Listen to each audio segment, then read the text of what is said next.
Banks continue to struggle as Federal Reserve announces they are raising interest rates to combat inflation. Russia might be ready for a peace deal under China's new peace plan, but the United States says if there is going to be a peace deal, then we want to draft the order.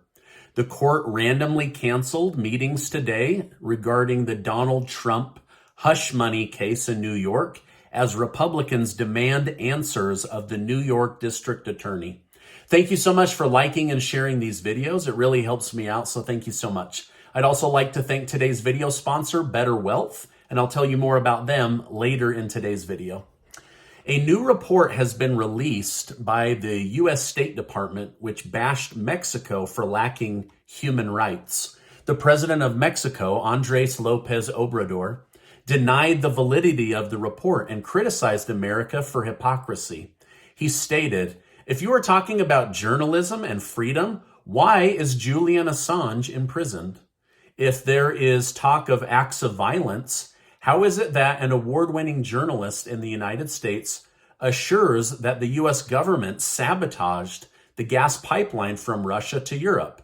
Lopez went on to attack the Biden administration for not stopping the massive fentanyl epidemic that has killed many young Americans and took a shot at the government for threatening to arrest a former president. Dang, the Mexican president went all gangster on the Biden administration today.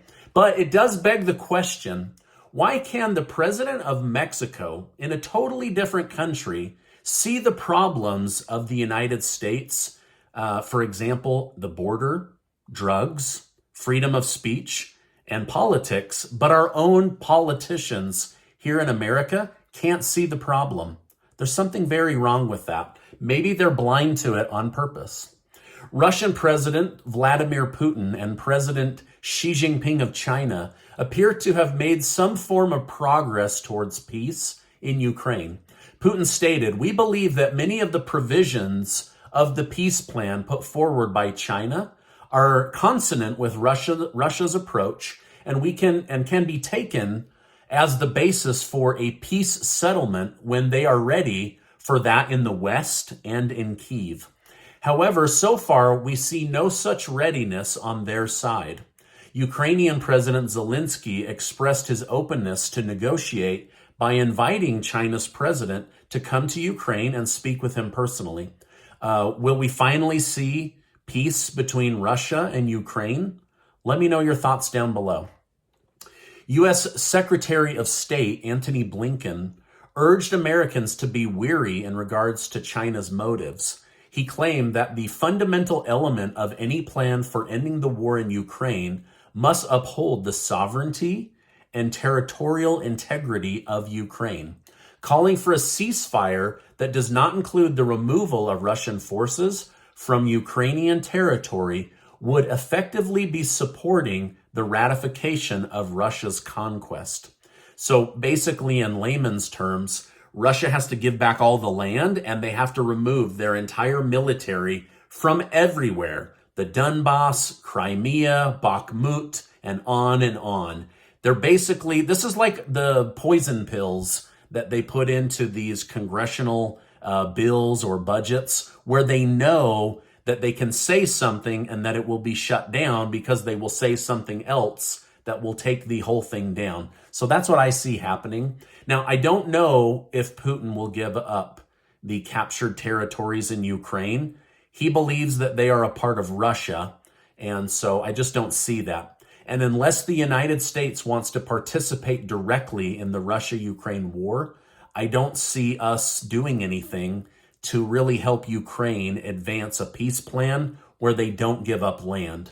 Now, if the war isn't ended soon, Ukraine and Russia, according to analysts, will end up in a stalemate, which means that this war will drag on for a long time, which will result in more loss of life and more loss of valuable resources. A new poll out today shows that 50% of American voters believe helping Ukraine has weakened the United States and made us less safe here at home. But let me know your thoughts down below. Are we less safe as a nation because we've given so much money and so much military and so much military weapons? Or is this kind of just being blown out of proportion? Let me know your thoughts down below. Moody's bank chief economist Mark Zandi has warned that inflation is still high during a CBS News interview. Zandi stated, when you raise interest rates and you raise them as fast as the Fed has and as high as they have over the past year, things are going to start to wobble and break, and it's going to feel uncomfortable. And what we saw in the banking system over the last 8 to 10 days is exactly what I'm talking about. It's going to get bumpy, and I don't think it's over. Inflation is still high. The Fed has still got to get inflation back in.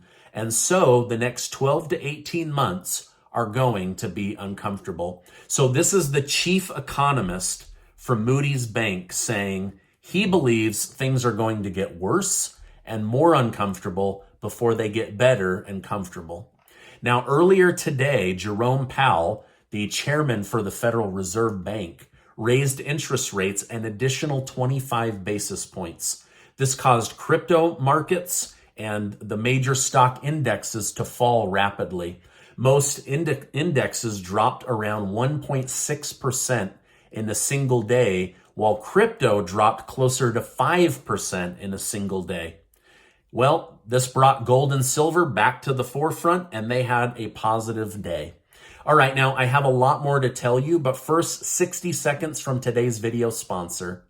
I want to thank today's video sponsor, Better Wealth. For 15 years, I've shown clients all over the country how to get out of debt, lower their taxes, protect their family, and build an accessible pool of tax-free wealth. But now I've decided to focus solely on my YouTube channel so I can provide you with daily news updates. After an extensive search across the country, I found a trustworthy group to teach the concept from my best-selling book, Taming Wall Street. My book outlines the exact strategy I'm using personally to build tax-free wealth while protecting my family. To improve my viewers' financial situation and explore wealth-building opportunities, I've partnered with Better Wealth, knowing that my viewers will be in excellent hands. At Better Wealth, they're focused on better education. They will guide you to be smarter with your money, build tax-free wealth, and ensure your family is provided for through uniquely designed insurance contracts. So head to betterwealth.com/Stephen to learn more and book a free consultation. They're great, and I know you'll be in great hands. All right, now let's get back to today's news update. Former President Donald Trump is seemingly becoming more optimistic regarding the outcome of his current criminal investigation regarding hush money from 2016. He cited former Chief Assistant U.S. Attorney Andrew McCarthy, who claimed that New York's election finance laws only apply to statewide offices and not the presidency. McCarthy also pointed out that New York typically fines people who break campaign finance law, which means criminal charges are unlikely. However, one can't ignore that there is political motivation. This is a district attorney, Alvin Braggs, who was put into office through heavy donation from George Soros, who's pretty much famous for putting in political opponents to the right and also woke attorney generals who tend to be very soft on crime. So I think that's what we're seeing here.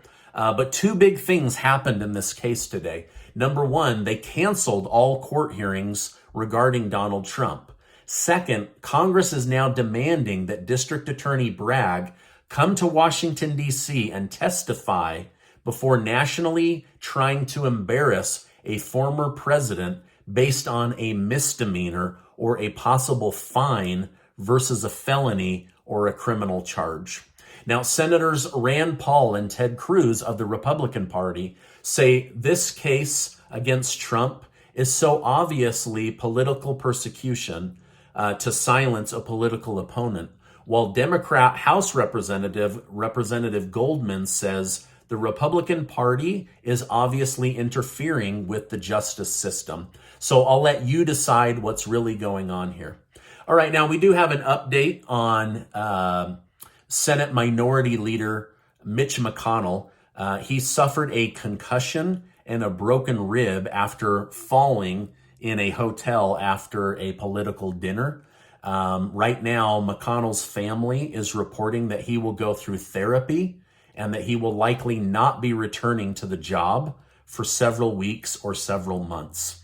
If some Republicans had their way, they would say, just retire right now and let somebody else replace you. But he does seem like he is on the mend and wanted to update you here in my community. Now, Casey and I are giving away $10,000 in cash. It's not our money. It's generous video sponsors that want to be generous right here on our YouTube community. 10 of you are going to win $500 in cash, and one of you is going to win $5,000. I believe this is life-changing money, so we're super excited to give that away the first week of April. So I'll make sure to leave a link down below so that you can go check that out. Also, before you go, make sure to check out the link for Better Wealth. They are the best when it comes to educating people on money, life insurance, building tax-free retirement plans that don't lose money. Remember, the markets are dropping big time. Also, they are great at educating you on how to legally save money on your taxes. So I'll leave that link down below. Now, before you go, let me remind you that you are amazing. Please check out this super important video and hit that subscribe button because I want to keep you in the loop. Hey, thank you so much, and I will see you on the next video.